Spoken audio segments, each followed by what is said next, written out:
நாம் எத்தனையோ முறை ஆண்டவருடைய சமூகத்துல போய் உட்கார்ந்த போதெல்லாம் வேதனையோடு, கண்ணீரோடு, துக்கத்தோடு, கவலையோடு, கேள்வியோடு உட்கார்ந்த பொழுதெல்லாம் அவருடைய சமூகம் தான் நம்மை உயிர்ப்பித்திருக்கிறது. அவருடைய பிரசன்னம் தான் நம்மளை வாழ வைத்தது. அவருடைய சமூகம் தான் நமக்கு ஒரு நம்பிக்கையை கொடுத்திருக்கிறது. அவருடைய வார்த்தை தான் நம்மை பலப்படுத்திருக்கிறது. ஏன்னா அவர் ஒருவர் தான் ஜீவனுள்ள தேவாதி தேவனாய் இருக்கிறார். அவர் நம்மை காண்கிற தேவன்.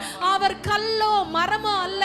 நாம் பேசுகிறத கேட்காமல் இருப்பதற்கு அவர் கல்லோ மரமோ அல்ல. அவர் ஜீவிக்கிற தேவன். அவர் உயிரோடு இருக்கிற தேவன். நம்மளுடைய கண்ணீரை பார்த்து அவர் அமைதியா இருக்கிற தேவன் அல்ல. அவர் உயிருள்ள தேவன்.